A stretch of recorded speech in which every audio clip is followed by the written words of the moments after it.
好，来关注中东局势。以色列军队21号继续空袭加沙地带南部城市拉法，造成数十人死亡。以军当天还批准了继续在加沙地带展开军事行动的计划。而就在以军继续对加沙狂轰乱炸之际，美国一方面通过了军援以色列的法案，另一方面又有意敲打以色列。美国正计划对以色列国防军一支部队实施制裁，以方对此反应强烈。以总理内塔尼亚胡发飙称，将竭尽全力抗争到底。以色列总理内塔尼亚胡21号发表视频讲话称，将很快对哈马斯发动更多猛烈打击。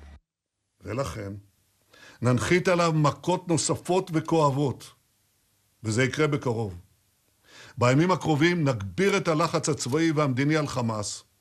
כי זאת הדרך היחידה לשחרר את חטופינו ולהשיג את ניצחוננו. 据以色列国防部统计，目前加沙地带武装人员还扣押着大约100名以方人员。22号，以军在一份声明中说，在军队服务长达38年的军事情报局局长阿哈隆·哈利瓦宣布请辞，为巴以冲突负责。深圳卫视注意到，哈利瓦是首位因10月7号哈马斯袭击事件辞职的以色列高级官员。以色列呢，接下来是很有可能对拉法呢展开军事行动的。这是有这样2点原因：一呢，就是以色列总理内塔尼亚胡呢已经不止一次对外表示，以色列呢一定要在拉法呢展开军事行动，谁来说都不顶用。那第2点呢，就是美国现在呢是通过了对以色列进行大幅军援的法案嘛，这一下子呢就使得以色列手里边有了一大笔钱，而且呢是用于军事方面的。那这样使得以色列呢腰杆子又硬了，他要在加沙地带呢展开新的军事行动。而美国近期也有意敲打以色列。美国消息人士透露，预计美国国务卿布林肯将在几天内宣布对以色列国防军一支部队实施制裁，原因是该部队在约旦河西岸侵犯人权。如果美国做出制裁决定，将是美国首次对以色列军事单位实施制裁。以色列对此反应强烈。以色列总理内塔尼亚胡21号誓言要为受制裁的以军部队抗争到底。以色列国防部长加兰特、战时内阁成员甘茨当地时间21号晚间与布林肯通话。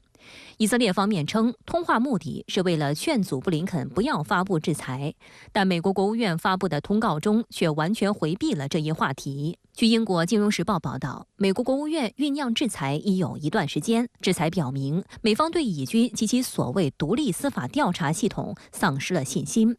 尽管传出美国将首次制裁以军部队的消息，但有分析人士指出，美国一边摆出努力阻止中东局势升级的姿态，一边继续推动对以色列的军事援助，凸显其虚伪面目。中东当前局势是加沙冲突升级的外溢效应所致，也是美国长期以来对以色列偏袒纵容的结果。美国这么做呢，是给国际社会看的，也就是表明呢，他不是在袒护以色列以色列呢犯了很多的错，美国呢也要对他呢进行惩罚。以色列国防军在加沙地带进行军事行动，是造成了非常严重的人道主义灾难的。那这不光使得以色列呢在国际社会呢变得非常孤立，连带的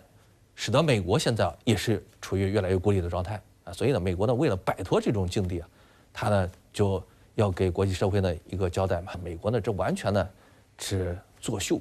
最近1个月不断升级的以色列伊朗紧张局势，在以色列4月19号的报复后，已经被踩下刹车。从伊朗、以色列到美国，各方默契地对此低调处理。以色列前驻美国大使伊塔马尔·拉比诺维奇认为，以色列此次袭击可谓点到为止，既回应伊朗先前的报复性打击，又不希望陷入局势不断升级的报复循环，以一好似跳双人舞，双方均知会对方下个动作及意图。分析人士认为，在经历几轮相互攻击后，伊朗和以色列目前均试图缓和紧张局势。以色列为什么在态度上是现在这个样子，而不是像之前那么张扬？其实呢，也就能够表明，以色列呢在底下可能和美国呢进行了多次的交谈，可能对这次的情况产生了非常大的影响，而这也使得呢这次美国众议院呢最终通过了对以色列的援助嘛。